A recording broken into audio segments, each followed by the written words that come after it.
5 or 6 years over 15 is a third. Okay, physics major. That's math, but science! Welcome back to the Jack of the Shadows podcast, season 3, episode 2.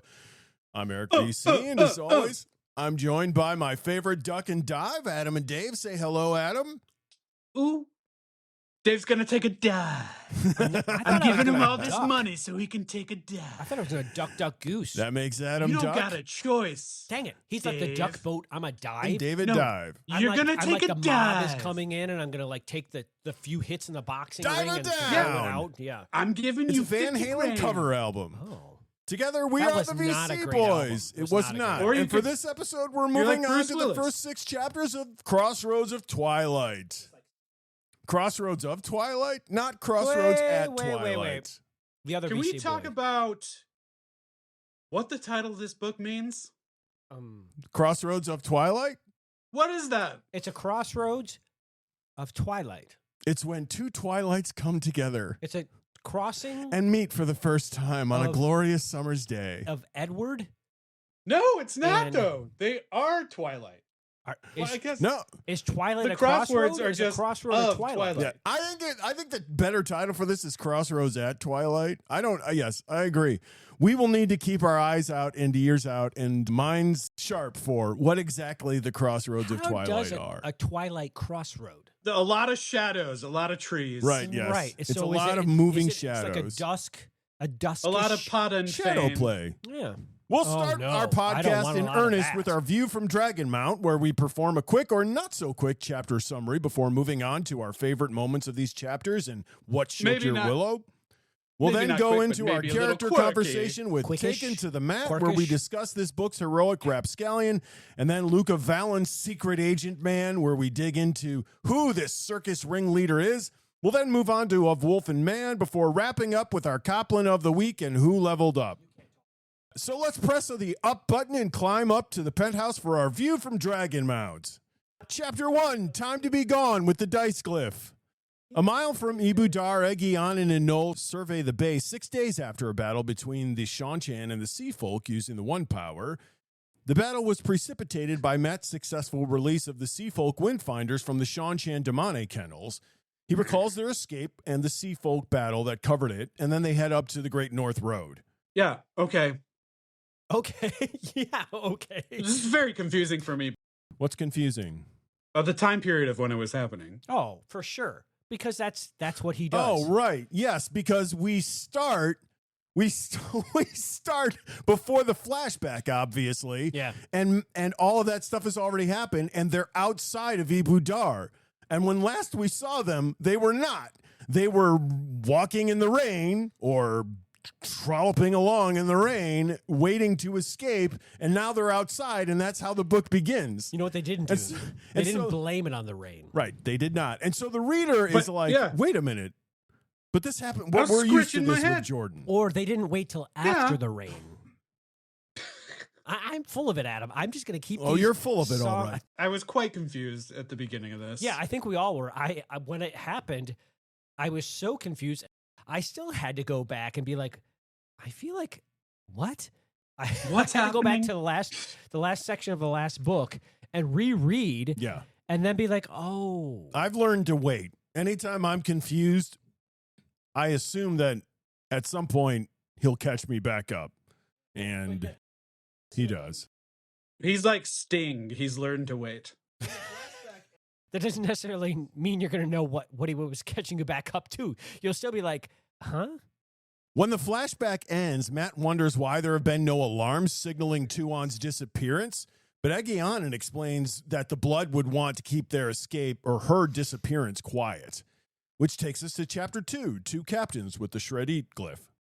So Matt and his entourage return to Valon Luca's circus, where he and Egianin seem to have been hiding under the guise of fleeing adulterers for several days. I mean, murder by pirates is good. Outside the circus entry... Fleeing adulterers.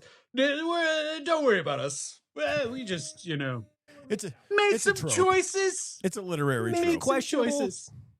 Outside Maybe the not circus real. entry arches Petra, Valon Luca's strongman informs them that some Shanchan soldiers are meeting with Luca. Matt and his group enter the circus grounds, and Matt heads towards Val and Luca's wagon. Oh, boy. The Shanchan exit the wagon, and Luca informs Matt that the Shanchan were there for the horses, but Luca held them off with his warrant against the impressment of his horses into the lottery. Luca really likes that. He got that from the High Lady Suroth.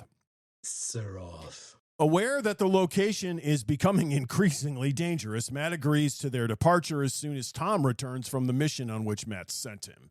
Tom is just bip-bopping around with whoever says what to go do. Beep-bopping and scatting about. Well, he's being spotting sent dimes. around. He's not That's just what I moving mean. it- yeah. I said by whoever tells him what to go do. Yeah. What a loyal guy. He's got an idea, and then he does what he does. Because what he does works really well. I choose to make money. I'm stuck on this bread. Matt then moves on to Julian's tent, and Egeanin tells him to pack and prepare to depart. Pack and prepare. Noel appears late and out of breath, causing Matt to wonder where the man went when he was sent to head straight to the tent. It's a mystery. Because when they were outside the arches, he sends Noel in to go straight to this tent, and now he's showing up late for some reason. He's going to McDonald's? They're outside McDonald's late night? The Golden Arches. He was out there. No way. Matt never learns exactly where the man has been, and neither do we.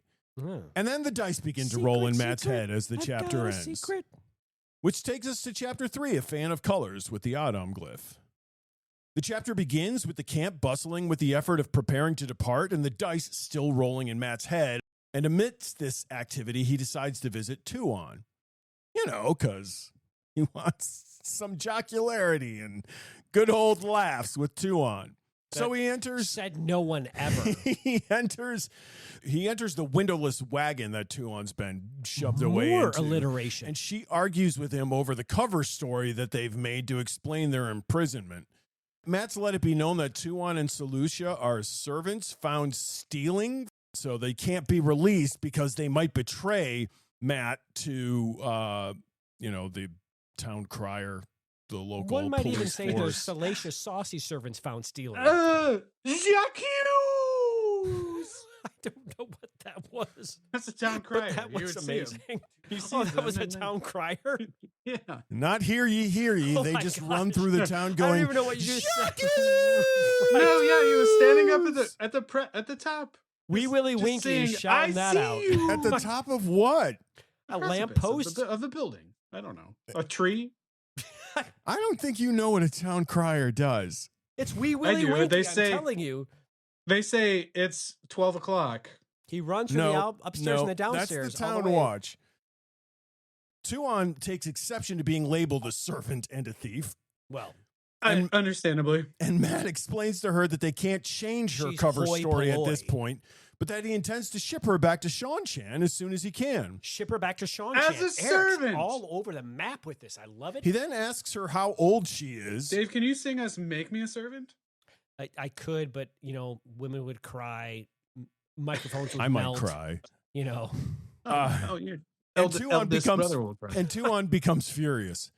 We learn Tuon is about to turn 20 as she approaches her 14th name day. How young did you think I was? So it's 14th name day and then what? 20th. What is the other one? It's like a She's actually scientific equation. been on this earth for 20 years. She's 20 No, I years know, old. but it says 14th name Yeah, it's her day. 14th name day.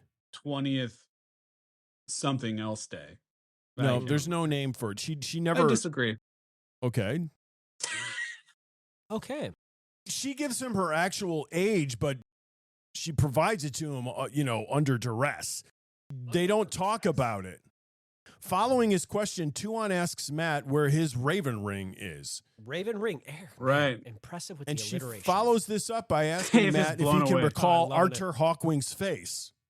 Yeah. That's more than a little. No big deal. What is no big deal? Matt does, How did you feel but he about lies that, to though? Tuon and tells her he can't.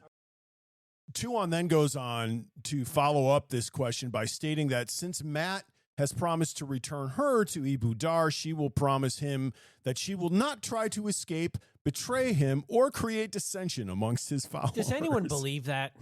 I do. I don't. Yeah, I do. Because I trust her about as far as I can throw you two combined, and I can't throw you two more than 1 inch. I No, also think I it's trust her. funny that she believes that she has the power to actually create dissension amongst his followers.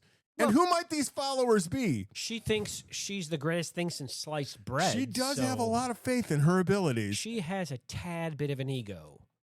Matt spits on his palm and offers her a handshake. She shakes his hand and says, "Thus is our treaty written, thus is agreement made." So she reads the olden tongue. And then she asks about the meaning of those words on the Ashindari. I will say this here. I do love the fact that she was just like, Matt spat on his hand and she spat on her hand and she's like, no big deal. She This became is weird. earthy. Yep. She became earthy with her customs. Yeah, exactly. Love it. When Matt's hand touches Tuon's, the dice in Matt's head stop. Matt's trying to determine if the dice stopping means Tuon will keep or betray her promise to him. Yep. All these dice in his head. Yeah, that's what I'm talking about. That's what I'm talking about. Tom then enters the wagon and informs Matt that Tuon's disappearance is being kept secret, and Tylan was murdered by decapitation while tied under her bed. Oh, you know what's going to happen, Adam. Murdered by pirates is good. Thank you. Thank you. Not when Tylan's been murdered by pirates, No, however. that really upsets me. Beslan will be raised to the crown after Tylan's funeral, while the Seanchan How are we feeling about Beslan these days? You know what? I am a liker of Beslan. I hope power doesn't go to his head. I think he's too grounded Yeah. and too Seanchan bitter. I think Matt gets along with him oddly enough. Yeah. So while the Seanchan blame Tylan's death on the Aes Sedai, Matt concludes, as we probably do as readers, that Tylan was murdered by the Golem, a conclusion which Tuon thinks is superstitious. Yeah. So that Tuon doesn't know everything. We don't know much about their land, where she came from, but they brought around some funky things. Right. Did but they this take is you to beyond Funky her Town, imagination. Did they Right. take you to Funky Town? I don't think it was beyond her imagination. She thinks I it's guess so. superstition If she as says opposed it's superstitious, Yeah. Blarick then appears to tell Matt that Jolene wants to speak to him. Before entering Jolene's wagon, Blarick tells Matt he needs to find better boarding for the 6 women crowded into this wagon. He warns of trouble if the situation isn't resolved soon. Can we just rename this podcast the Alliteration Podcast by EVC? When he enters, You just said better boarding. It's not 3 in a row. It's just 2. It doesn't matter. When he enters, Jolene tells him they need to head to Sally Ilion. Struthers. She tells him that to the north, someone is channeling a huge amount of Sidar. Oh yeah, I mean this. Yeah, Matt okay, concludes huge timeline, weird timeline. Huge. Now all of a sudden we're slightly catching up to something like a book ago. Yeah, this is a synchronization point, right? We can synchronize these moments now with Rands and Nynaeve's. So suddenly we kind of know where we are. Well, we know that in time. But chronologically. Were we lost somewhere in time, though? I feel like we have been. Matt Or were we concludes caught that the somewhere in channeling is time? far enough away that they can continue with their current plans. When he thinks of the distant channeling, though, he has the odd colors swirl in his head, and they seem to form the vague image of a man and woman seated on the ground facing each other, which I think at this point we know is Rand and Nynaeve, but right? the other crazy thing about that, not only is it, and I was thinking about this, not only is it Rand and Nynaeve, it's also the two are the ter'angreal. The male and the female sangreal. It's also the sangreal of a man and a woman. Each one has one that they're channeling through. Oh, okay. Yeah. So it's even crazier. Well, that's why there's so much power and why the Aes Sedai can feel it from this far away. Right. So, but I'm just thinking, like, not only is Rand and Nynaeve, which you could imagine, if you take the symbolism, they're also holding those two things. Yeah. Which is wonky. Yeah. Matt concludes that one of the images in his head is Rand and wonders what Rand was doing when the dice stopped in Matt's head. Right, exactly. Which takes us to chapter 4, The Tale of a Doll with the Seanchan helmet glyph. Do you like a doll, Eric? I like a dollar. Does that count? I like that answer. All right. I did. Now, here's Furyk Kharid Oh, standing boy. over his maps in The Wandering Woman. We haven't heard about this guy since last he was in a battle. I don't think We haven't heard about. I love the I wandering. think we've only run into him like once. Yeah, the last time was in a battle. No, he wasn't leading that battle because No, that's he was why just in it. Right. Yes. Correct. Yeah, he was, and I think we did get exposure to that during that battle with Rand and the Shan Chan outside of Ilion. Right. He was leading the army. He's sitting there looking over his maps because he's trying to figure out where Tuon is. Yeah. Because it's his job to find her and avenge her if necessary. Does anyone else never, ever want him to find her? Ever? Well, I don't want him to do any. Because if he I don't finds her, want to maybe he hear takes about her him. away from Matt for a while. Okay, fair point. I will grant you that because I wouldn't mind that either. I just don't want to hear about this guy. I don't mind this guy. I mind her. I kind of like Furyk. Huh. Oh, okay. He's just a man doing his business. Sure. Sometimes the That doesn't mean business you is have bad. to like him, Adam. Yeah, absolutely. This situation is complicated considering how murderous the Blood are and how clever Tuon is. And we learn during these thoughts that she's faked her own death twice already. So Furyk is a little, confused as to whether or not this is another instance of that or something more dire. Our seeker for the truth then enters the room Oh, gosh. and Right. dismisses Ajimbura, Furyk's very interesting butler. Cannibalistic butler. Yes. Yeah. Shortly after, he notices a map of Tar Valon and observes that Kharid must be involved with Lord Yulin's plans for the tower, which is also interesting here. So clearly the like Shan Chan Tar Valon, have though. plans for Tar Valon. Yeah. And, Yeah. and the answer is whatever it is, it can't be good. Well, I mean, we might not mind. Oh, yeah. I'm gonna What's the well, tower up to? Right. Hey, what's the The tower only up to? I'm gonna Remember mind- who's in the Yes. tower. The only All I thing care mind about if is the catches- bridge. I just want them to catch that one in there. The bridge? That bridge is gonna get blown up. I know it. Okay. That's too bad. Okay. No, it's not too All I bad want is the necessarily. bridge. What Stuff. bridge? The bridge across Tar Valon. You Saucy pants Jones. Well, there's you also who the White study these Bridge, things. which is also a glorious that's bridge. not fair. No, it's not in Tar Valon. When I think of That's Tar Valon, literally in White I Bridge. think of the tower first, not the bridge. No, what you need to think of bridge is I think of the Lida. island. Yeah, I think of the Crazy Lida Pants first at this point. Jones. So Kharid won't furnish any assent or I think additional additions information first. to the Seeker's suspicions. And Kharid asks the Seeker's name, and we learn it is Almurat Moore. So now we have a name to go with this blonde-haired, blue-eyed, high-kicking Seeker for Truth. Oh, he's been Head, around. This more guy- like head-kicking Seeker for Truth. When was the first time we saw him? I feel like I remember it. I don't know. When remember was how the many first books time ago. we saw him? Oh, he's been, books ago. I feel like, yeah, dude, it's been like since the I Shadow remember him Rising just like would be my walking guess. around the streets and jumping up He real was high. in. Yeah, he was in the Wandering Woman. Yes. Yes. At a table. I Doing mean, table things. He's been chasing after Aegianin for Yeah. books. Well, yeah. he was also in the Well- Wandering Woman investigating. Yeah, he was in the Wandering Woman. Whatever That's was when going on. Tom got kicked in the head by him. Right. Oh, right. Yep. Oh, that Right. was upstairs. I think he was down. He was downstairs playing cards or whatever initially. Yeah, yes, there are Oh, yeah, then he ran numerous upstairs. Yeah, yeah. references He's been to him around, throughout about, these and books. a bother. We learn that the surname Moore means he's descended directly from Archer Hawkwing. And we also learn that the High Lady Suroth is in a panic, and Suroth's truth speaker, Anath, has removed herself into seclusion. So Suroth Yeah. is panicking, and Anath is doing a different sort of panicking. She moved herself into seclusion because usually the thing to do at that point is off yourself. Isn't that usually what takes place?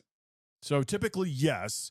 Here, there's not the suggestion that she's doing anything wrong. It's just we know that she is. she's behaving strangely, which is Okay. why it's mentioned here. Not that she should be dead by now, but that her behavior is odd for somebody who is high up in the political chain or in the sociological chain as she is. Social Okay. stratus as she is. That's what I'm trying to get to. Moore draws Kharid's attention to two situations. The first is that a woman who looks like Tuon and calling herself the daughter of the Nine Moons, accompanied by a man dressed as a Death Watch guard, has been going about extorting local merchants. So what is this? He also describes Matt and Are we company's sure it's not her? escape except that he suspects that Tylan had let some sensitive information slip to Matt, and that was why she was murdered. And he thinks Tom was hired by the Aes Sedai to capture Tuon. Moore mentions that he knows that Egeanin had dealings with the Aes Sedai, as did the High Lady Suroth, and this leads Kareed to conclude that Moore believes Suroth has corrupted some of Moore's superiors. Apparently, someone fitting the description of Tuon is along with a Death Watch guard. Now, because of the way the Sean Chan strictures are, no one in Sean Chan wisdom is going to go around trying to dress up as a Death Watch guard without actually being one, because Correct. they're probably going to get or the killed. daughter of the Nine Moons. Or the daughter. So who is this, and who is it with them? Because we know it's not Tuon. Right, correct. So But who the heck is this? Or is it just rumor? To add to the confusion is that this started happening right after Tuon when disappeared. she disappeared. So Right. are the Sean Chan powers that be? This is the confusion that Moore has. He doesn't know Don't what's you going feel on like- here, which is why do he's you not- brought it to Well, I'm Kareed. confused, and I'm not more. Do you not? You're less. Would that be a bad move by? Would Well that be a played. bad Well move played. by Tuon to try to? It's not Tuon. She's out of her. This is something No, else no, entirely. no. I'm saying for her to set up, like, hey, like, why don't we do this? Oh, you're like a contingency plan. yeah. But how would she enact that contingency plan? I don't know. Find some local 14-year-old, shave their head, Who's put 'em in willing? her Who's clothes. willing to die for this situation? Better yet, how because would that that's what's person going to know? happen if and when this person gets caught. I feel like Selucia would be the one to kick that into effect, and she's with them. Yeah. She's with Tuon. Tuon, Right. She Right. would be the one who would put the contingency plan to an effect when her mistress disappeared. But they're both disappeared. So who Yeah. kicked this off? I don't know who it is. I'm just offering up an idea. If Tuon is covering her tracks, this is a great move. I mean, But- and I don't even know how it kicked off. That's how I feel. But it But probably, the person who is doing this, if they are caught by the Sean Chen, are going to die. For sure. yes, 100%. yeah. So it's a foolish move for that person. It's a great start off and not a good ending. But the way that this people group are set up, wouldn't they be willing to die for her? Yes, for sure. But at the same time, it's confusing her Death Watch bodyguard. So Sure. as a Sure, contingency sure. plan, you would think the contingency plan would include the people closest to the one in power who's enacting said contingency plan, and it's not. It seems like when Tuon has done It's- this in the past, It's disjointed. she's also not included anybody in her plans. It's not So- good planning. Well, The project management Well, around I don't this know. is faulty. I at don't know. best. It could be obviously someone else. Probably is, but I think it If wouldn't it's be that even bad of a real, plan if you could it do is it. not just rumor and hearsay. well, True, the true, other. true. So the next part of this is that here again we have Almarat Moore with a clear understanding of the facts and a complete misinterpretation of Right. what they mean. Right. Like he's got Yep. enough evidence, Yep. but he's reading the bones wrong. Yep. Like he's just Which is great for us Yes. because it's terrifying how much of this escape he knows. right. Yeah. He is a seeker. He That is knows. true. He knows so much about what's going on here. He's been around the blocker one time or two. And he's been around the block, but he doesn't understand the concepts of what's in the block. That's kind of weird to me. It should be weird. It's the only thing that's saving Matt's bacon at this point, I mean, know, he's but out of yeah. town. or so- Egeanin's for that matter. It's kind of weird to have such a maleficent just Go on. moron.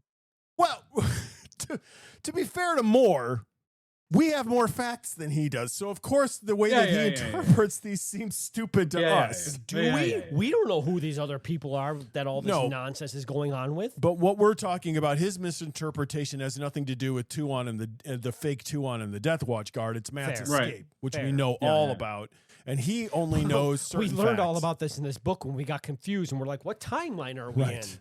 Right. Yeah. Like he thinks that Tom was hired by the Aes Sedai to capture Tuon. Which, I mean, Tom is pretty impressive, but not that Where does he impressive. get that information? That's Well, so Because funny. so a he's lot of it- grasping at straws. a lot of I guess this, he's I think, in is his head. Yeah. colored by the Sean Chance hatred of the Aes Sedai. It's not colored Yeah, by yeah. blonde So- hair. Anything that that's insidious that happens, they have a propensity to attribute it to Aes Sedai behavior. The also important thing that Furyk realizes from this, which is that it's possible that some of the other Seekers have been corrupted by this information. Oh boy. I don't trust Seekers in general.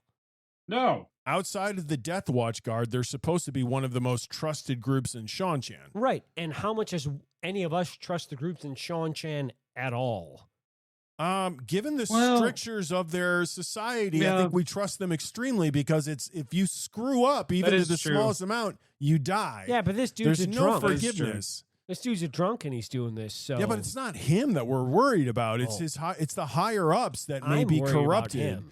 Well, Oh, we that's not didn't what talk we're about the talking fact he about. just kept like, he's like, oh, it's gone. He's eyeing that booze and he's like, I "Bro, drank it. It's gone. The booze in the skull. Pour me another one in the skull. Yes. Yeah, which Kharid looks at the end there and The silver polished skull. is wondering what's going on there. But- Upon You know, The he still servant's drank skull. Upon Moore's departure, Ajin Bora enters and Kharid gives him a note to be delivered to Captain Missenge. How tall do we And a think new Ajin game Bora is afoot. 5'2"? I suspect he's rather Who is diminutive. he? Where did Kevin he come Hart height? from? Where's so Ajin Bora from? He's from Seanchan. He was from a No, but- mountain tribe that the Woodlands. Kharid Oh yeah, we didn't defeated, talk about the mountain tribe. and then it how, took like how a couple strange. years for him to come around and actually serve Furyk. Oh yeah, and Yeah. then he wants to eat the rats. He Yes. wants to eat, and not only does he want to, he does. In But but outside of the bounds of the area. But the meeting. but this is the first time where you're seeing him.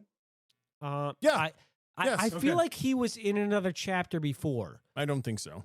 I don't feel like he think was so. referenced. I may be wrong. He reminds me of the Hills tribes from Game of Thrones. He reminds me of the wild men from Lord of the Rings, but very small. Yeah, but they don't appear until the very, very end of the book. Mm-hmm. Well, that's They're true. rumored, and then they suddenly appear at the we're not at the end very, of very right end here. of the book. Yeah.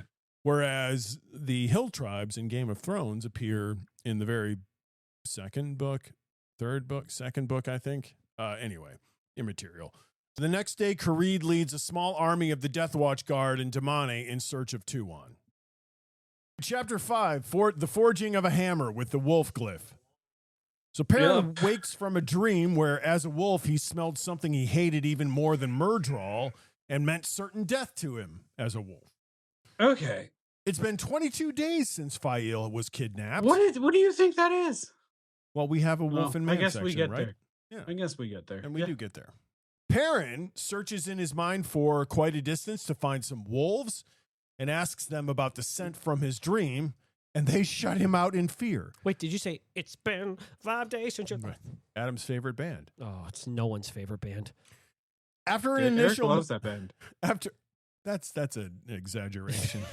No, it's not. You told me at one point in your life, I love Right, yes. bare naked ladies.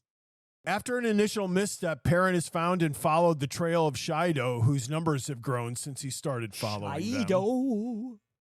Perrin meets with Balwer Not and great. Great, Shalanda. they've grown a Shenandoah. lot. Shenandoah. Yes. I want to call them that from now on. Not Shido, they're Shenandoah. Shenandoah, Shenandoah is a I lovely- love it's- to see you. Don't call them that. That's such a beautiful song. Perrin meets with Balwer and Solande Darengil.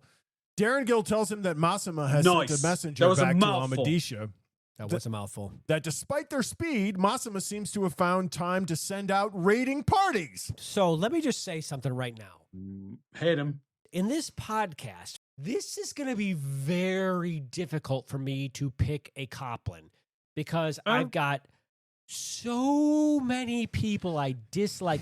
The only way it could be even more confusing is if we threw Ruby Red Dagger Man in the mix. Like that's it. Or maybe Nynaeve. No. Or Tuon or Fail. No, Fail, right. is your Yeah. number I mean, one Fail's there are- vaguely in this by parents. So, there are a bunch of you know. people you don't like in Well, this I can't book. help that Jordan writes terrifically hateable characters. That's not my fault. No, I'm just saying Fail would be your number one. I mean, File you, it's either- man. it's You either go file Fail- yourself.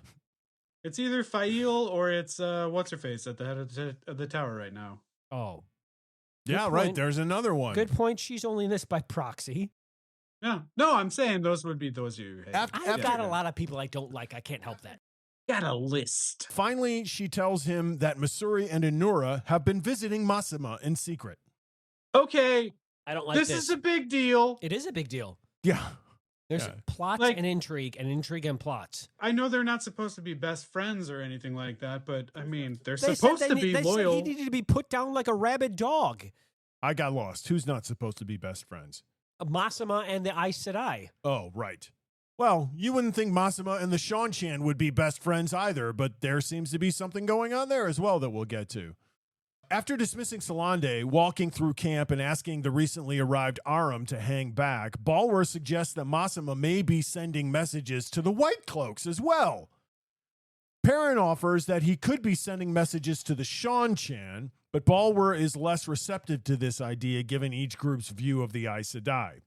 This kind of just proves how he just doesn't actually believe in Rand and who he actually is. He just wants to use it for his own. He's going to all sides with it. Neither can imagine what Masuri and Inura are trying to achieve by conversing with Masama, but Perrin agrees to Balwer's idea of using some of the Aiel wannabes, Chafail, as spies in the Aiel camp who can open up back-channel communications with Berelain about Inura's purposes.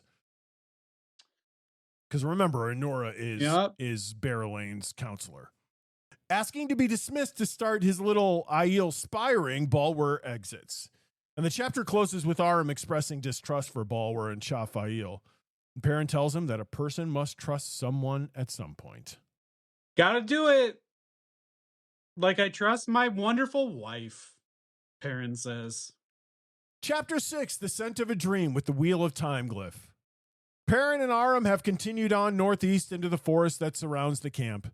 After stopping a moment, Perrin smells the foul odor from his dream a few hours earlier, and he follows the scent to a stone with some paw prints imprinted on them, and confirms that the odor was the presence of dark hounds.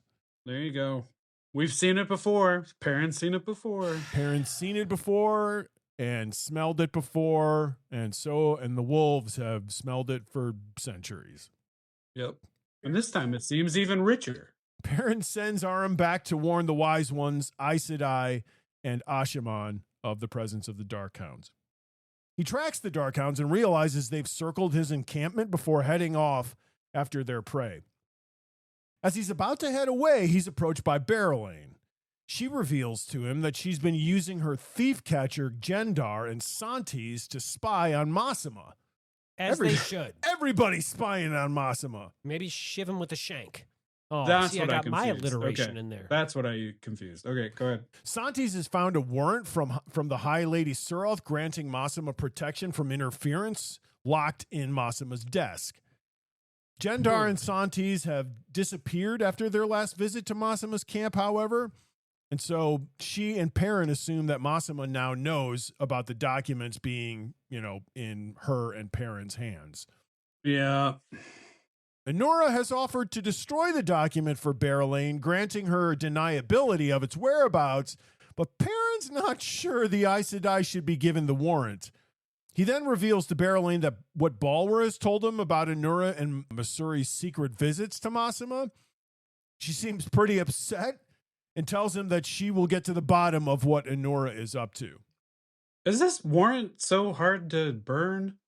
No, it's just that what they're concerned about is if for some reason Masama were to capture Berelain and torture her. No, I don't want that. Or, that she would be able to say truthfully that she didn't know where it was. Oh, she'll right. go to the Okay. grave with that Oh, information. okay. The problem is when Matt's talking to her about what exactly it was that Inura told her about what she would do with the warrant, it becomes apparent that Inura has said that she'll get rid of the document, but she doesn't stipulate when. Right. It's the vagary around the Aes Sedai subterfuge. speech. There it is.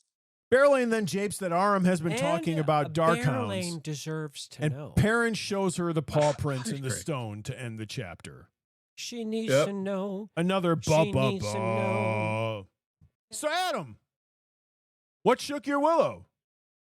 Mine is about Noel and the fact that he has seen worse than Domani and Duck on Vale. Duck on Vale. Duck on Vale. Well, I mean, like Dakaval. I was Duck and you were Dodge. Dakaval. Duck of all. I mean, Cocobon. I mean, like whatever it is. But where has this guy been? Why is he still like what? Like he's running around. You'd like to know? Wouldn't Everybody's running. He keeps running around, and everyone's like, "Oh my god! I thought he would die if he ran 50 feet." Right. I The thought old he would crickety die man? if he ran those 50 feet. But he's just like, "This is no big deal. I've just seen made worse. up a word, What on crickety. earth worse?" I noticed Has that. he been keep saying? using that That's word. all I want to know. I do will not keep think it using means what you keep crickety. think it means. Agreed. Crickety. Crickety. Noel is a fantastic character. I hope he's my new Tom. He's my new Tom. Right. Yes. No, he's my new Tom. Mine was Balwer's appreciation of Perrin as a leader. We get in It's this great. chapter, Balwer Rich and says, compelling. "If I may say so, I have found serving you pleasant I don't think in it says it ways like I that did at not all. expect. You Yeah. are what you seem, my lord, That's with not no poison needles hidden away to catch the unwary. thin, reedy, or raspy My enough. previous employer was known widely for cleverness, but I believe you are equally clever in a different way. Apparently, Eric's I believe Balwer I is would from the regret East leaving Coast your in the service. 1700s. Any man might say these things to keep his place, but I mean them. I'm just waiting for him. To finish. Yeah, absolutely disagree with that voice for Balwer. 100%. But that's fine. He's a colonial. Love, like, He's a absolutely colonial disagree with that. Balwer. Yeah, I really love this part. Yeah, I love Balwer. Even though Perrin just responding like Perrin. Yeah. But I liked it. I like the fact that Balwer clearly. Do we know who he worked for before? Yes, the White Cloaks. Yeah, he Well, I worked know for that, Pedro but- Niall. He was Pedro Niall's spy master. Before that, Yeah, we got he- nothing. Okay. No, he's referring to Pedro Yeah. Niall. So he's referring to him. Yeah. Yeah. Okay. So, Dave, what was yours? The funny thing for me in this, and it literally burst out laughing because there was this moment where Balwer is talking with Perrin, and he's talking about his former employer, and Perrin doesn't know that his former employer is the White Cloaks, and he talks about the poisoned needles or something to that effect, and Perrin's like, "Man, those people in Murandy must be crazy," or something. I'm paraphrasing, but like, just this funny moment. He totally has no concept of the fact that Balwer was working for Them folks. Right, because he believes that Balwer's former employer is a wealthy some Mirandian woman. wealthy Mirandian person, and it's the White Cloaks, the Antichrist, basically. Right. And he's like, "Man, those people in Murandy must be freaking crazy." And I just found it so funny because he's not wrong, but he's just got the wrong group of people associated with it. Somebody else who's crazy is Matrim Cawthon.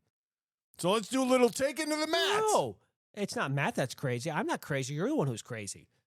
We join Matt after having escaped from Ibudar. It's literally the end of last book, but I feel like it's been like 17 years, but it hasn't been.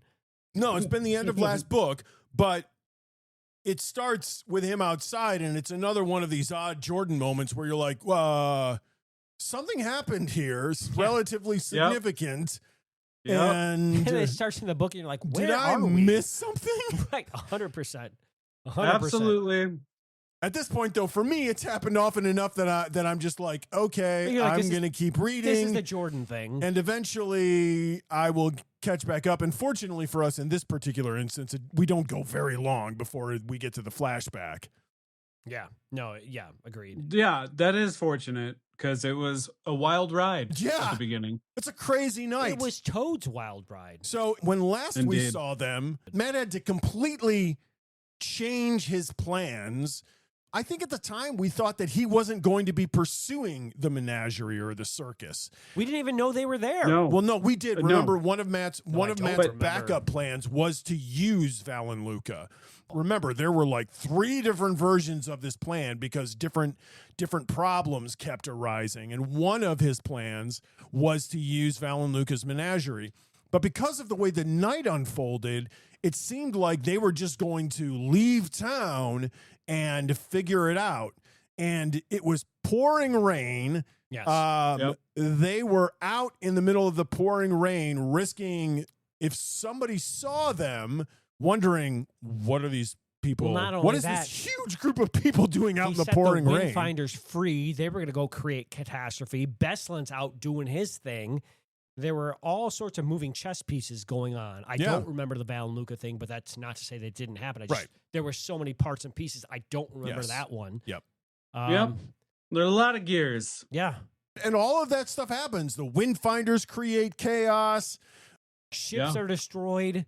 Beslin creates chaos. Oh, meanwhile, poor What's-Her-Face is murdered by the golem. Right, Tylan is murdered by the golem so sad. under her bed while she's Tor trapped there by What's-Her-Face? Matt. I couldn't get her name. Give me a I break. love Tor What's-Her-Face. Not Tor, poor. Speaking poor of What's-Her-Face. in the midst of this Come on torrential now. rain pour, they're going up to the gates and the dice are still rolling in Matt's head. Oh, speaking of which, They're rolling several times in these chapters. Yeah. Well, what do you think that sounds like in his head? It's a great question. I think it sounds like dice in a cup. So you think it sounds like Yahtzee Rattling dice. Or- Rattle or- them bones. or Farkle? Yeah. Yeah, I think it sounds like dice rattling in someone's head, which would sound sort of like a cup. What do you think it sounds like, Adam? I did not think it was dice in the cup. I thought it was dice after they've been poured out onto the table, because you don't know at that point. It's just the risk of the roll. What type of table? It's a very this long one. Linoleum? I would Wood? I'd assume it's some Have you sort ever of seen a oak. linoleum table? Sure. Where? I think it's just a Formica? giant oak table. That's not linoleum. That's Formica. It's a different type of A synthetic. different type of linoleum called It's a Formica. different. It's a different type of. It's a synonym. These all substance sound than differently. linoleum. I want to know the sound.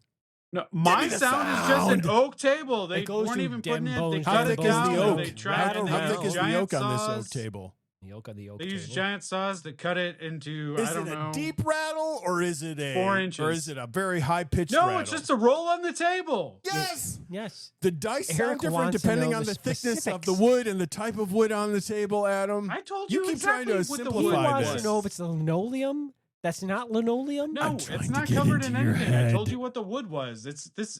They're not concerned about doing that at that point. So you think it's the sound of dice being rolled for play, Yeah. and I think it's the sound of dice prior to the play. In your hand. Yeah. Eric thinks it's in the Right. cup. Adam thinks it's on the table. Yours makes a little more sense, but I like mine better. Mine is just constantly rolling on the table, though. That would be more creepy. That would be an incredibly long table. That's why it's so weird. It's just all the time rolling Right. of the. It's di- less all weird if the it's time. mine where they're just rolling in a cup the whole time because they can keep Yeah. rolling. That's why mine makes more sense than yours. Okay. Oh, No, wow, yours. okay. I is- knew I would get there yours eventually. Is, yours is less of a. Yours is less of a chance happening. whiz. You never Do the throw crab them. walk. You never throw them, so there's no chance of actually finding out what's going to happen.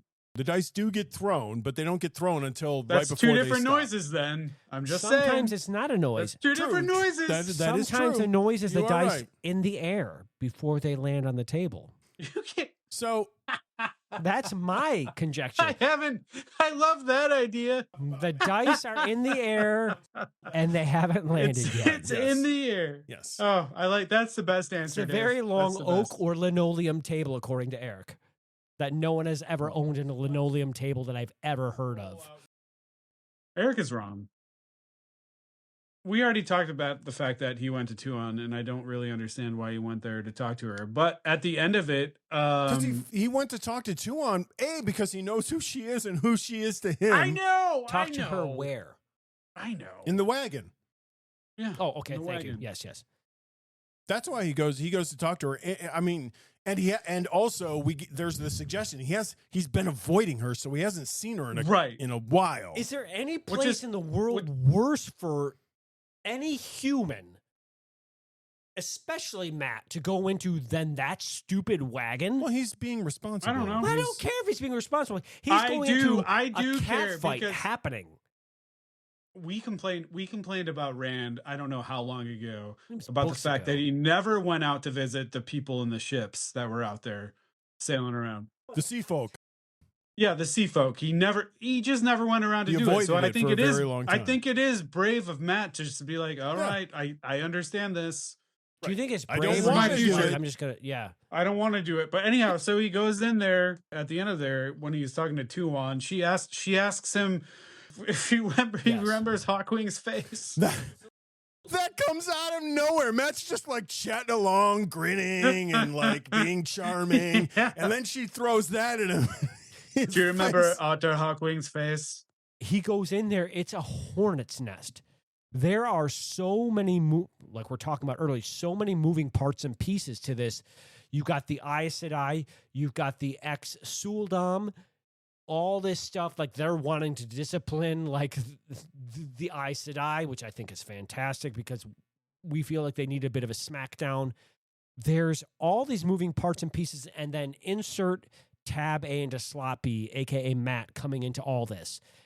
Enter Tuon, who's like, oh, hey, Matt, by the way, do you know what Hawkwing's face looks like? Like, how crazy is that?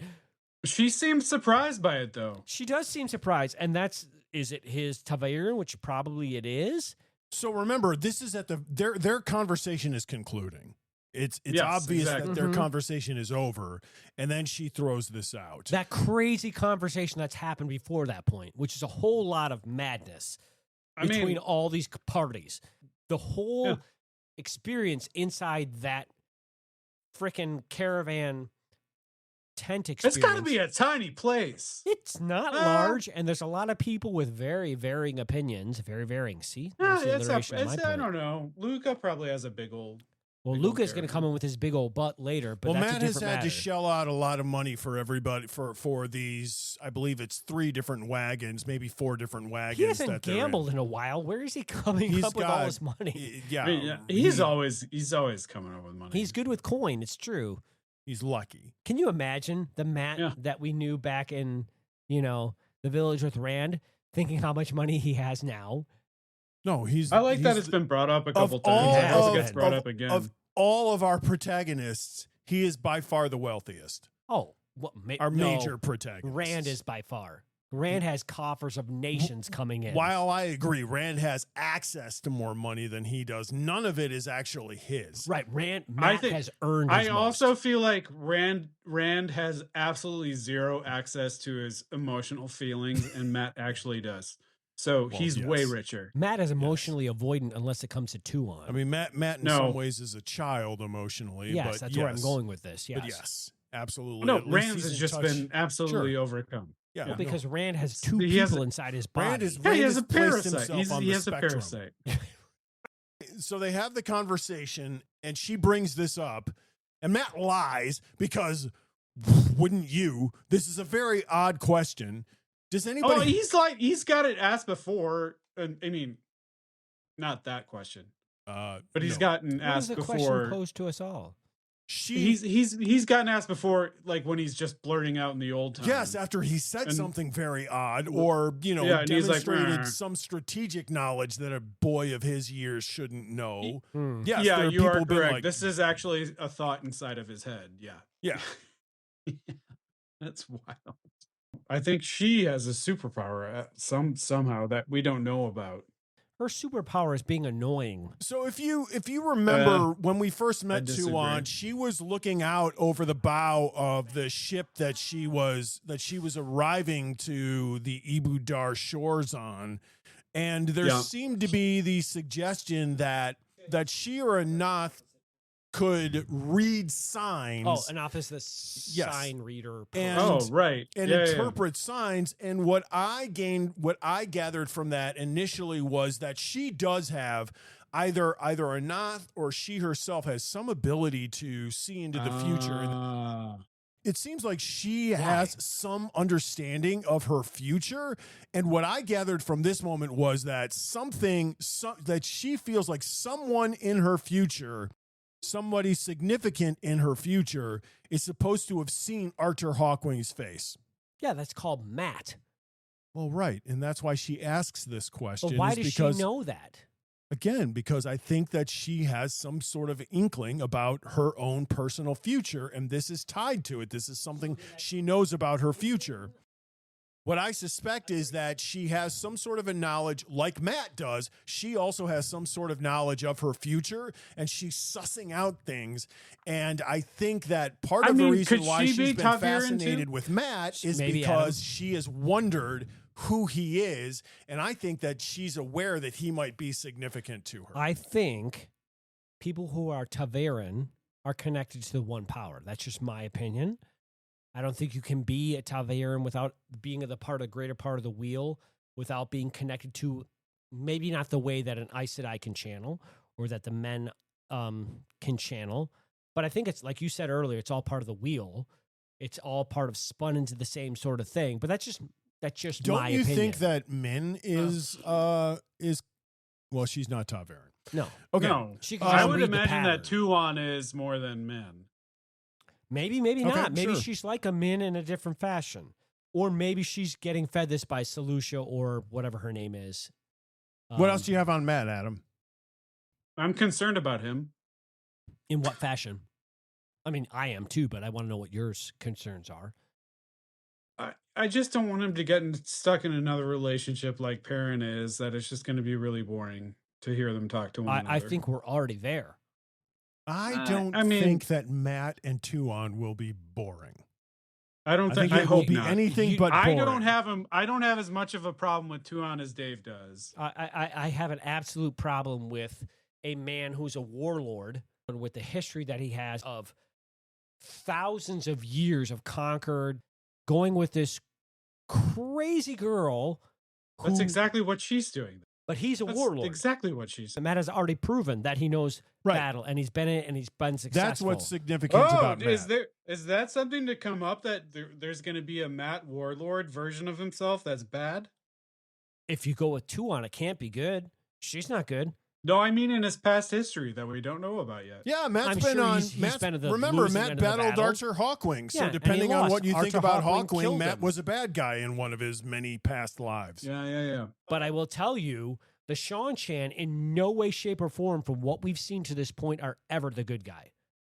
They're never the good guy. That's not true. I think I could tell. That's not true. I could tell this story from the Seanchan's point of view and make it seem good. Yeah, no, I can also. It'd be like going into Flint, Michigan and being like, hey, guess what? You have actually good drinking water for now, but you're just going to have to adhere to our rules. That's what they're doing. I mean, yes. A couple of other things happen. Remember during the flashback, Matt and the fleeing group are approaching the exit of Ibudar, the gates, and they're obviously guarded by Seanchan, and Matt has the dice rolling in his head. And what do they sound like to you? Linoleum table. And remember, the dice roll and stop twice in these 6 chapters. Yes. The first time they stop is when they're approaching those guard gates. Does anybody have any guesses as to what happened there? It's all around Tuon for me. It's all around Tuon. She's there both times. Well, what it is, I don't know. But both times she's there. And we know he's going to marry her. That's going to happen. Yep. So what it is, I don't know, but I think it's all I think her. my timeline may be off. I thought it was Rand and the explosions that were taking place with him. That's the second time. That's the second time the dice stop that he wonders what Rand is doing. But the first time, remember, they're this odd group. He has Tuon, the makeup is very Selucia. weird. They've got a couple of Domane. They've got Aes Sedai in their group. Like, it's just there's no, like Eric said, there's no explanation for it. There's one common factor. Matt is trying to figure That's out like why having it just a happened. bunch of supercars. It's like a Lamborghini, Ferrari, McLaren, like Yes. 7, like all You've these cars got together. F1 all combined in the same situation, and what is the common thread? The only common threads I come up with. The only thing is Tuon doesn't do anything there. She doesn't have to. Ta'veren. It's got to be Ta'veren. That's what I'm saying. Well, it's not even that she's. Maybe she's a Ta'veren, maybe she isn't. We know Rand is.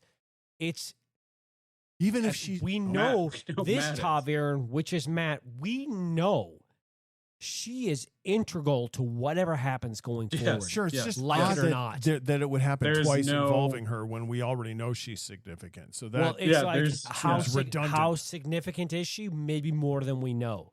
I don't know. I actually feel like that'd be more interesting than redundant.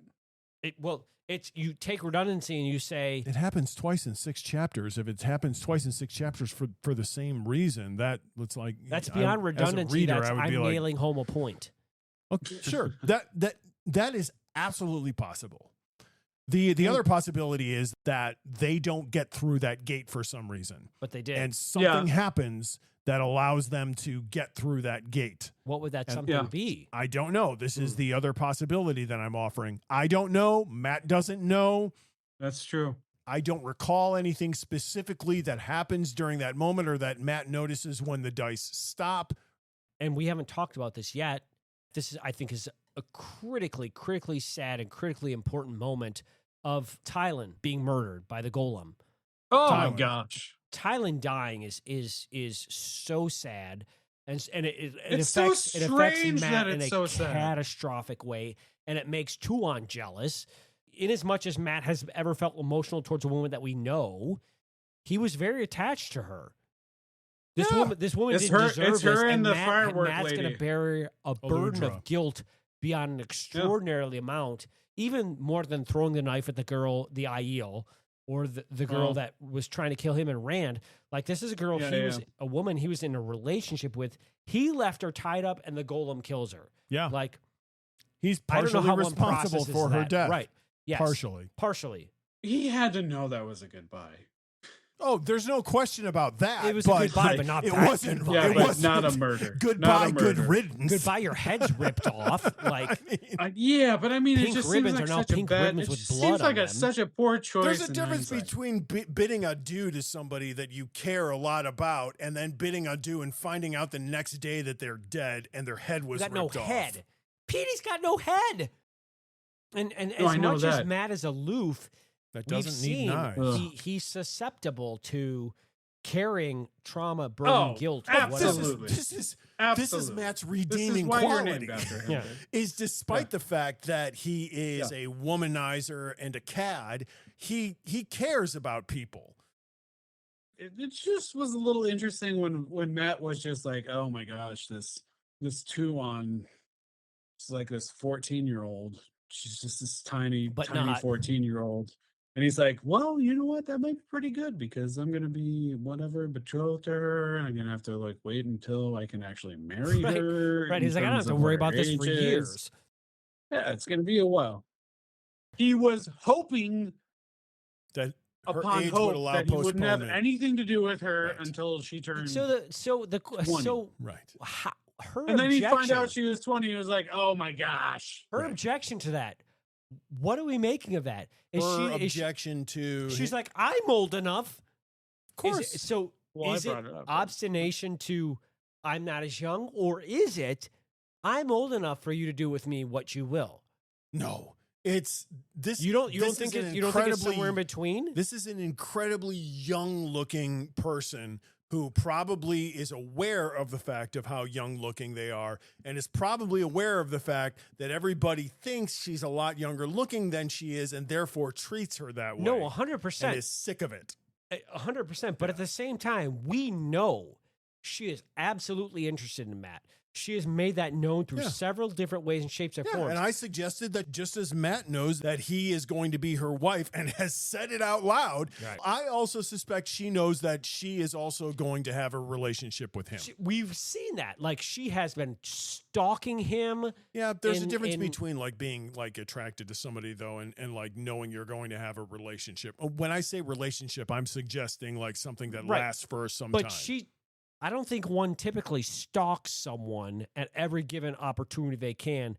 That's not just interested in. That is beyond interested. That is investment. You're spending your time out of your way to go stalk this frickin' person around the tower. Every time he turns a corner, there she is. We both agree. Again, for different reasons, but yes. I think that she knows that he is going to be significant to her. yes. But I think that in this moment, her initial reaction is, oh, here's this issue again, which I've had to deal with my entire mature life, and I'm not as young as I look.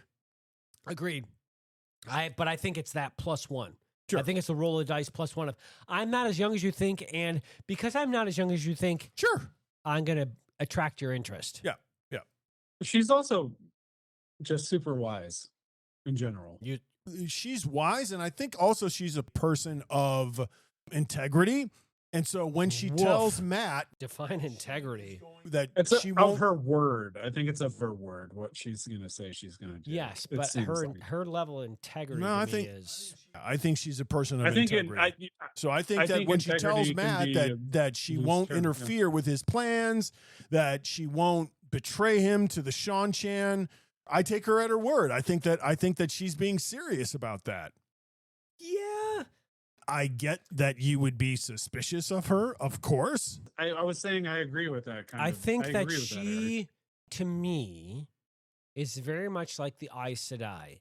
They can't tell a lie, and she will uphold her word, but she will uphold her word that it will be beneficial to her, and within the strictures that she has set up, that she will not explain to you what those strictures are. I don't think we've seen her be involved in a lie that is not true. That is We've given not no true yet. examples of that, but Yeah. I'm just going from the fact of Sure. Sure. she's established, like, from early get-go, I'm gonna buy you. You're gonna be mine. Sure. You're a free person. I don't give a crap that you're a free person. I'm gonna buy you anyhow. Like, Well, that's the way their society works. right, and I can't trust their society. I can't trust the fact that I understand what you're saying about that in no way, shape, or form You is your can't basis trust of that reality. there are honor amongst thieves, essentially. Right. There's no honor amongst thieves or loyalty amongst the fact that you don't accept another person's freedom because you're more important. Yeah, let's move on to Of Wolf and Man. Shapeshift. Back to the meaning. Oh, back to the meaning boy. of Junk Adam, a.k.a. Perrin. Yeah. This Shah. is me. So Perrin, Oh, boy. first of all, reaches out to the wolves and is like, "Hey, do you guys recognize this scent?" And then they just It's they like, just hey, disappear. hey, They're like, peace out. We're done. We do. This is Bye-bye. really this is kind of funny to me because I see I bring my child to school every day, and it's like you see the kids interacting with one another, and every once in a while someone walks up to another child or a group of children, and the other kids are just like, oh no. I don't want nothing Really? to do with this. You just see a group of kids just wander away from one child. Oh, for sure. Child No, trailing no. behind. Hey guys, wait up! No. The child is devastated. Oh, When it's the just child like, just oh, sits no. there crying with their blankie. The in their parents hand. crying because the wolves are No, being but like, this no. yeah, no, this is there are, but it is like parent cry. It's like Hey, guys. parent crying, and then parent was like, "Hey, oh no, Guys? you're gone." And then it's just like I- you're never hearing from them again. Right. Sorry, they're just done. They're just done with him. Yeah, he's trying to reach They're out like, to the we're one thing he knows, Terrified. the wolves, and the wolves are Yeah. like, I want nothing not to do wrong. with this. Yeah. They're not wrong. They are absolutely correct in what they did. They It's just sense like, the evil, and it's stinky. Perrin like it. interacts with Bulwer, and we get that whole thing at the beginning. And yeah, there's Bulwer is telling Perrin all this stuff, and Perrin still is trying to suss out exactly who Bulwer is. I mean, everyone is, Yeah. but we Well, know we're who not. he is. Right. But the rest of Well, no, nobody else is trying to Hey, figure out who explain that Bulwer to is because everybody. How Bulwer about you keeps to do? himself. He doesn't talk to anybody else really. he's like a transformer. He's more than meets the eye. I mean, he's He's the perfect spy master. right. Yeah. He was so good with Pedro Nial. If you remember, Pedro Nial had that other guy who was a complete idiot and was supposed to be the spy because master. Balwer actually was. And Bulwer was just the secretary. And But he the wasn't. only person that he really communicated with was Niall, and Bulwer was so old and rickety that nobody suspected him of being Because as- no one expects the Spanish Right. Inquisition. So he's perfect. He is the perfect spy master. And the funny thing I is, agree. in this camp, There's only a couple people who know now who Balwer is. I mean, Morghese is gone. Fael doesn't know. We're left with Langwin, his wife, and the Innmaster. There are 3 people who know who Balwer actually for, including Balwer. Oh, the Innmaster. Wow. Basil Gill. I love Basil. the fact that in this chapter, the Balwer wants to be an associate to Perrin because Perrin's just, much as maudlin as he is in these chapters and we get annoyed by him, he is a genuinely good person. Yes, that Balwer likes Perrin for the same reason that everybody else likes Perrin, is that Perrin is transparent and genuine and clearly cares about people. He is altruistic. And he is not self-interested. But the funny thing about Eric, the other funny part about it is the fact that as Perrin is, he kind of has to get pushed. Perrin is actually pushing back to Balwer about like, hey, no, don't, you need to come up to me and tell me when something needs to be said. Right. But and people say that to Perrin all the time. We say all this, and They yet used to. the townspeople who have grown up with him, who know his makeup, who know everything, believe he's been cheating on Fael with Barreling. Oh, Oh. right, sure, yeah. Oh gosh. They're spitting to the side, like they're all side-eyeing him. We don't get that in this That's a- chapter, but it has happened before. No, No, we we don't do- get we that in absolutely this do chapter. get this. No, we get rumor of it. He's no, walking we, yes, through the we get thing. rumor He's of it, concerned yeah. about it. He's concerned about it, but We're okay. seeing his Yeah, fellow that's fine. kinsmen Sure. when he's walking through the group who are like, yeah, that Perrin dude. One guy has to punch the other guy in the shoulder, but half-heartedly to be like, dude, stop. Like, that happens in these chapters. So Balwer, the outsider, is the one Love who's him. like, hey, I respect you. And meanwhile, the people he's grown up with all his life doubt him. And that's, I mean, that's yeah, disconcerting to me. Oh, okay. Again, to your point, Adam, you were talking about what Perrin asks of Balwer is, hey, you've been pushing me in this direction to create this spy ring for a while now. Man, if you've got an idea, just tell me the idea. I don't need to be cajoled into something. I'm straightforward with you. Just be straightforward with me. And that is the thing that elicits the response from Balwer that we get, is that Perrin says, you can be straightforward with me. I don't need you to guide me in a direction. If you have an idea, voice it, and we'll hash out whether or not I think it's a good idea. Perrin's so Yeah, so and you also straightforward. I love Perrin actually specifically brought up like, hey, maybe 8 times out of 10, I'm gonna say no. Yeah, but those 2 times. But hey, maybe those other times are gonna be good. Well, but he also, it's great. I think also in that interaction, what he shows to Balwer is respect.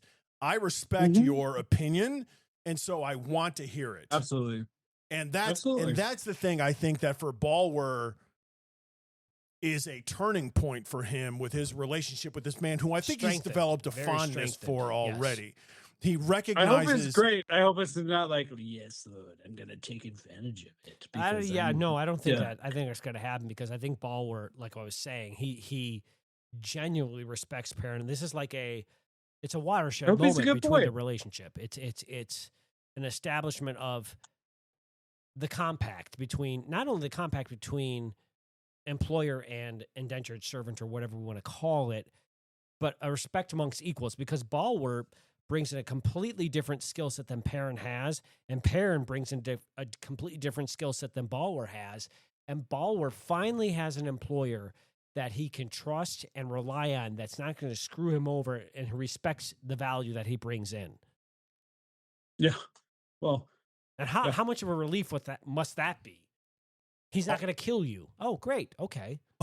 All of this is due to the fact that they have to create spies on Massima because Massima seems to be playing triple agent.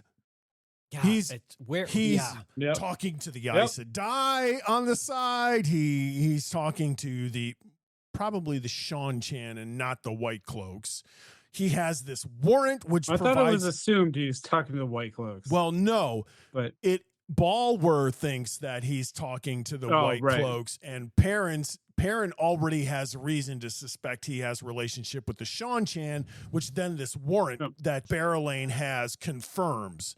So Perrin has a very problematic Massima to deal with.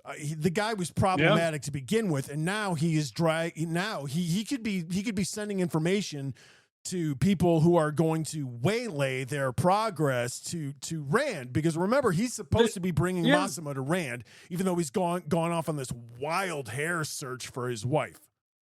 Do we honestly think that Massima is ever going to be brought back to Rand? In my head, no way, shape, or form. This guy Absolutely is never not. coming back to the flock. That was my point earlier. Yeah, no way. Well,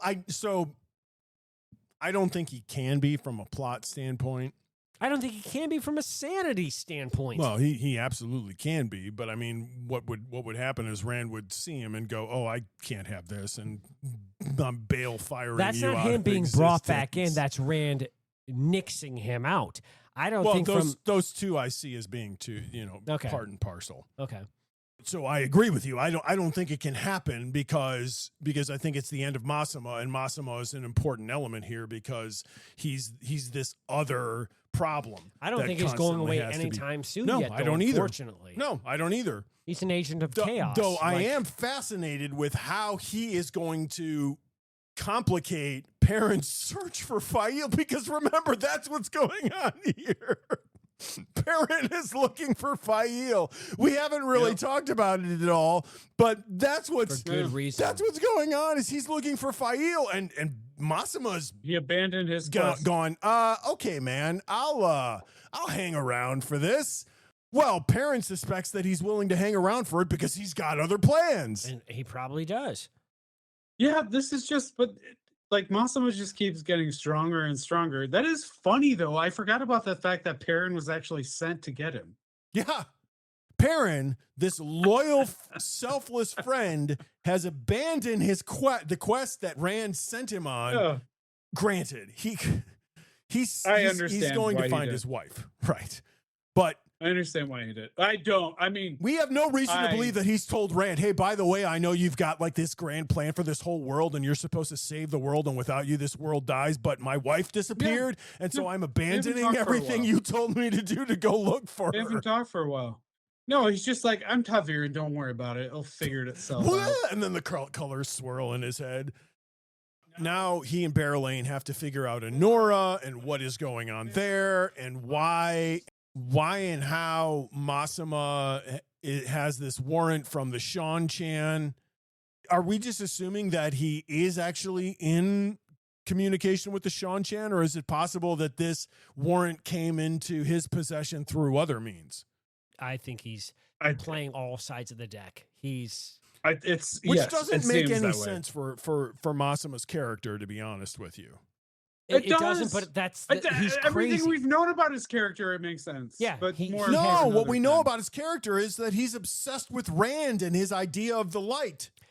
But he's obsessed with Rand and his idea of the light, in as much as Massima his conception has his of own it. Yes. idea of what Rand should be doing. Right. And I feel like if it comes to loggerheads and Rand isn't meeting his ideal, he's going to turn on Rand.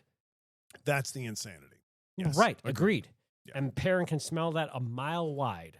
I don't know that Perrin can smell it. I just think think more that than a mile, Dave. Oh, the insanity, yes. Yeah. Hey, give him more than a mile, Dave. Maybe 2 miles. 20 miles. I think that's a 20-mile radius. Okay, fair point. Yes. I'm surprised. It doesn't make any sense to me Bad that news. he would be dealing with Rand's enemies, not that he knows that. I don't know why he would be dealing with the Seanchan. I'm very curious to find out. But I also provide the possibility that this is something that was stolen and that he got through other means. But how would he get it? Like, what's the genesis of? He's got a lot of followers. Right. He's got a lot of followers. So you don't think it's legitimate? I believe that Massima has a monomania regarding Rand and the One Power and Rand as a messiah. He has Rand, he has these followers who don't have that at all. No, they don't. All But is- they're not No, they intelligent absolutely either. I don't don't. think. I don't think the followers are smart enough to come up with this. The other thing too is like Massimo also is very cunning. Mm-hmm. I think he's crazy, but I think he's also very cunning, and so it's possible that Crazy and cunning. he came into possession of these things through means which we will learn later. Okay. I'm not Okay. saying that that's probable. I'm just holding that in the balance as another possibility here down the road. And then we've got the Darkhounds Oh boy. that Rand will have to deal with now. Though they've headed off Rand in another or Matt? that Perrin will have to deal with now. They've Them headed too. off in another direction, so he doesn't have to deal with them right now. But that's another problem that he has as he's I love searching how That's a big everyone- deal. Everyone is poo-pooing this idea. They're all like, "What are you talking about?" And parents like, "Well, let me show you. He's going to tell. He's going to tell." He leads him to the tracks and like, "Oh, okay." Yeah. Yeah, but who around him can fight those? No one. No one. Well, no, that's not Yeah. true. If the Aes Sedai know Balefire, they can. That's an if. yeah. Right. That is an if, but That's an that's if. the only if. I don't think those I said I do Well, know. also, understand if they're Balefire. new at using Balefire, that seems like a bad idea. Well, it seems like a bad idea, but it's the literal only thing that can kill them. That's it. It's Right. no, So it's the I only feel thing like that we that's a know bad to this situation. point can kill them. So that's all we have to accept. Right, Seems but bad. it's also possible that we will learn that there's Yes, another it's way. also possible there's something else, but Right. I'm not going to bank on that. Sure, I'm going to bank yeah, on the yeah. only thing that can kill them The other- because Moraine proved along it is those Balefire. along which is those lines. I'm destructive. going to bank on the fact that Balefire is such a major taboo that these Aes Sedai don't know it. That's what I'm saying. Because remember when Moraine used it, there was the suggestion that this was secret knowledge that it might have Yes, been only fair. her who held. Might have been. Somebody who deals in taboos frequently are people who are involved in espionage, like Valon Luca, secret agent man. Luca keeps showing up like right when our heroes are in their most dire need, which I think is Yep. which seems really convenient. It's almost like he's just lurking around the corner, waiting for them to need help, and then he steps Convenient, in, but inconvenient like for the him. Americans in a James Bond movie. Right. I I mean, there's some well, good I'm just- Americans in those James Bond movies. Yeah, and they Especially come the in to recent help ones. James Bond when he really needs it. So Valon Luca is in Ilion at the great square of Tamaz when the Tammuz? hunters of the Horn take their You oaths. great oath? These are his appearances in these books. He also agrees to let Elaine, Nynaeve, Tom, and Julian join his circus in the Fires of Heaven, chapter 17, though he makes them pay heavily and they have to perform in the show. And then Aludra makes her way west and joins Valon Luca's circus. So he saves her in the Fires of Heaven, chapter 17. And then remember, that's how we meet one of the early Seanchan, which is Sarandon, the Shredit trainer in Shredit Valon trainer, Luca's circus. Love her. He leads his circus through Samara and sets up his camp a half mile outside of the town in the Fires of Heaven, chapter 37, and then brings his circus to Ibu Dar and does very well there in Path of Daggers, chapter 1, and then Winter's Heart, chapter 15. So he keeps cropping up and helping people in their most dire moments of need, which just reminds me of the trench-coated secret agent man who just appears right when you need him and helps whisk you away to safety. Yeah. Mib. Well, yeah, that's Mib. interesting. I never thought about it that way, but it seems to be a pattern for him. But also, I'm just wondering, who is his wife? She's the bear trainer. Oh, okay. Yeah. What? Okay. Remember, we- he we- was we hear fascinated with about her. Nynaeve, and then and Yes. then he flirts with Nynaeve and asks her to marry him, and she awkwardly turns him down, even though like she's starting to develop a weird affection for him. So then he turns to Oh, he wait, turns so he to wasn't. her and marries her. Okay, so he was not married Oh, before. No, Oh, okay. no. When we No. first meet him, he's a single swinging man. It was the well-turned cap. Dave, I'm so sorry. I'm gonna say it again. It's just the Well-turned calf? calves. I like a Yeah. well-turned calf. I just keep seeing baby cows doing somersaults. So no, he was not married when he met Okay. I felt he was a Elaine and Nynaeve. philanderer all along. Well, no, he's just a flirt. No, I And know he wasn't, but now he is married. Yeah. Yeah, now that's he's why I was once wondering. Nynaeve turned him down, he had to He's like, look "I'm within done. the camp. I gotta Yes. go marry And they elsewhere. left. Peace out. Nynaeve Live and within Elaine. the camp. Live within the camp. Nynaeve has turned me down. My life is over. I gotta get married. Yeah. Yeah. Yep. That's it for me. Little I'm sorry. Peace that- out. that I'm really done. tickled I'm me. little married. menagerie That really incest. tickled me. incest you Right. know. Yeah. I gotta go marry the bear No, woman. Jeez, no, you're doing it that way. All right. I didn't say menagerie trois. So Valon Luca is super helpful to everyone. He charges an arm and a leg for his help, though. Well, you it doesn't know, come for free. Good help doesn't come cheap. It's amazing. He just does everything because he's like, oh wait, no, I got Matt's gold in my. They in need my, horses. Horses mystery aren't spot. cheap. That being said, how much money is It's worth great. risking your life for? If they get caught, all that money that Matt gave Valon Luca is worth nothing. I can very much guarantee you that Val and Luca could tell you what that price is. They are now slowly packing up to head off to flee the Shan Chan. Yep. We will see whether or not they're successful, but it looks like we're going to have Valon in our lives for another couple of chapters, as he I don't always know. is. Who knows, Eric? From what you're saying, I feel like he's just going to show up again. That's what I'm saying. Oh, I have no doubt. Do we doubt at any? We do not doubt at all that this man No. is coming Yeah. back again, or He's the coming Bail back around Domon again. of circuses. This is for the people of the Valon. Like he's coming back again for sure. Well, it's the same thing with what's his face that brought them on the riverboat. Oh. Right. Valon Luca is to circuses what Bail Domon is to smuggling. It's time for our Coplin of the week. Oh boy, so many choices. There's so many choices. Adam, who was your Oh. I Coplin of the week? don't know who is your Coplin of the Massima. week. Massima. Oh, Yeah, I know It's a he fair doesn't really choice. show Everybody up. loves Massima. no Adam. one said no one ever. It's from all the Except for reasons his you slightly you sadistic described. satanic followers. Already don't like the guy. Nor should you.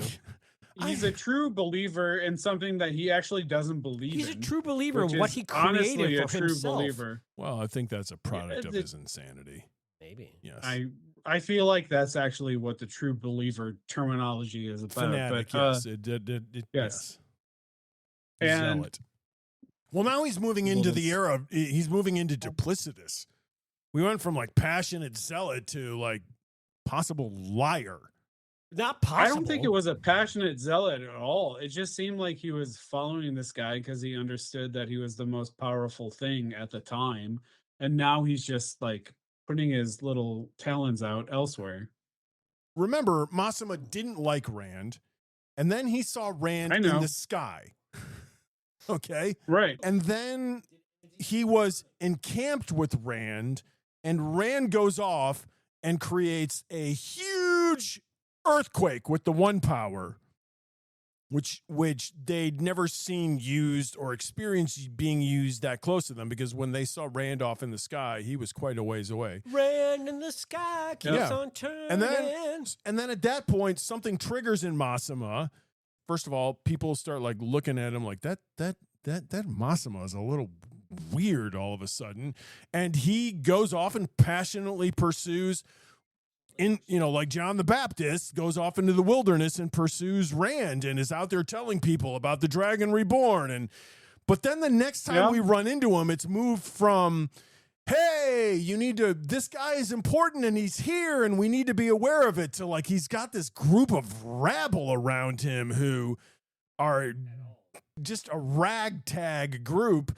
And it's a motley crew. Yes, it is a motley crew. And he is unhinged.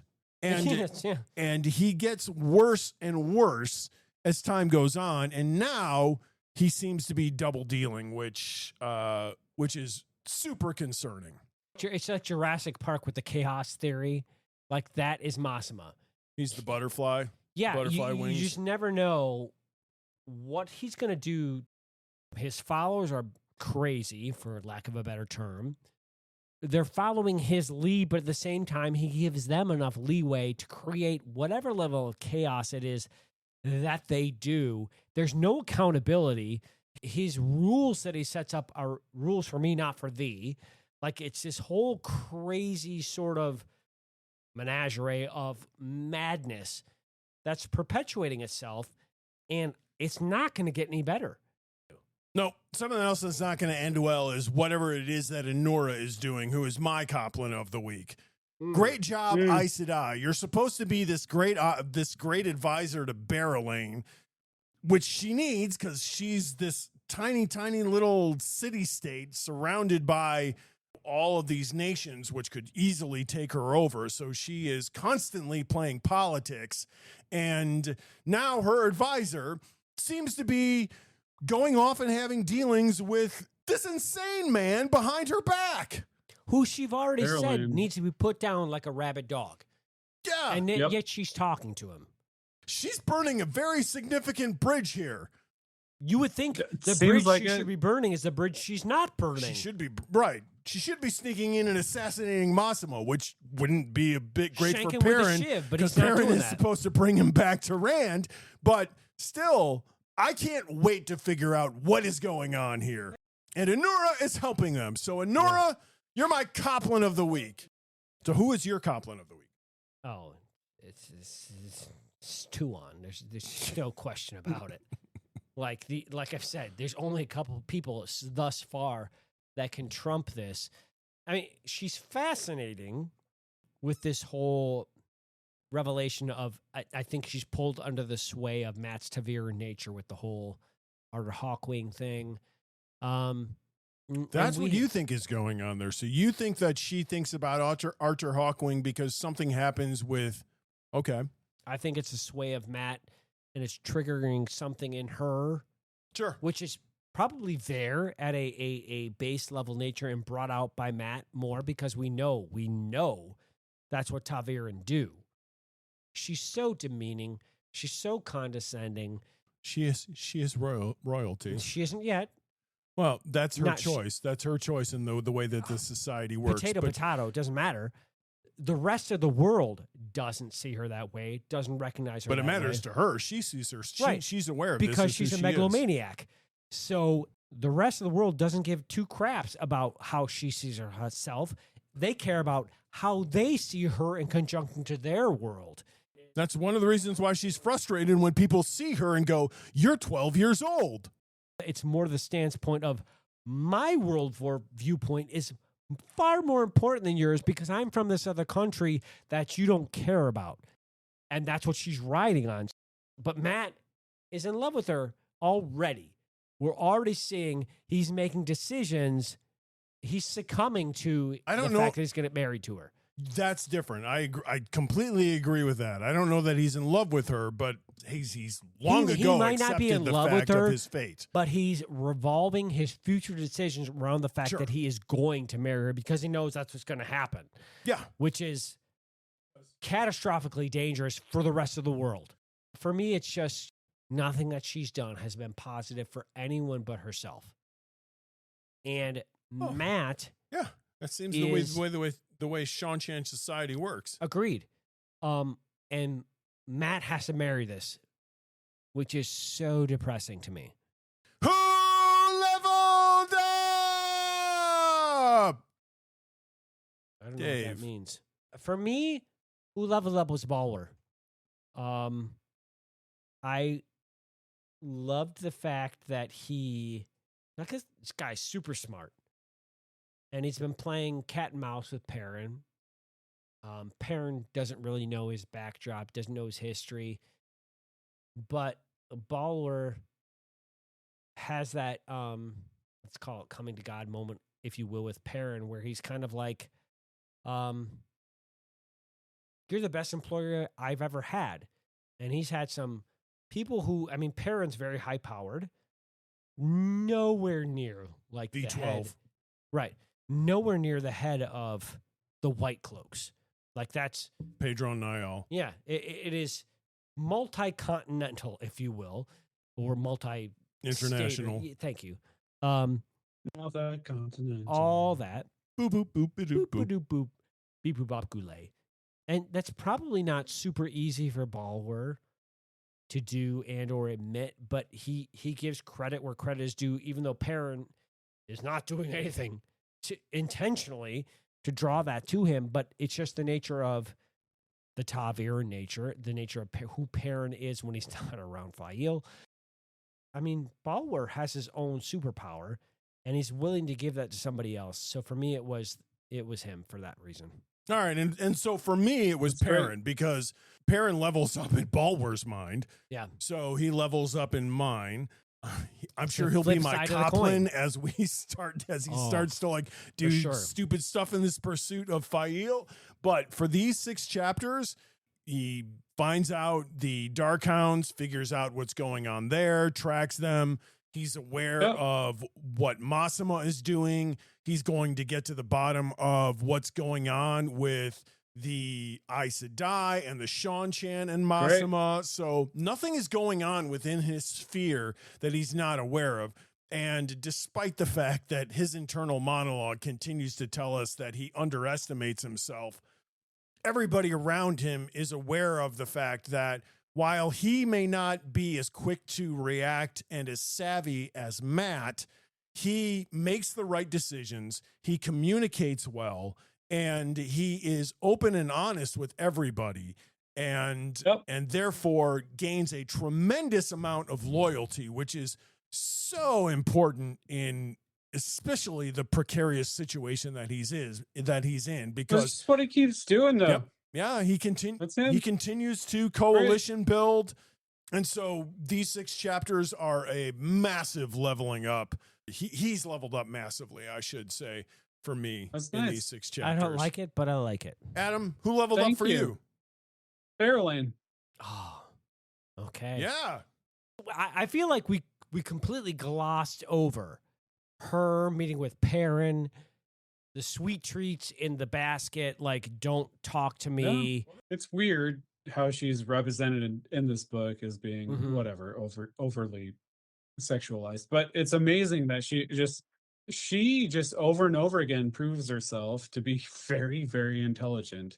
And the fact that she goes out there to not only share with Perrin this large information that she has about this note that she has, she also brings him food, because she's like, hey, buddy, you look kind of really need tired, to eat, and you're not eating. Yeah.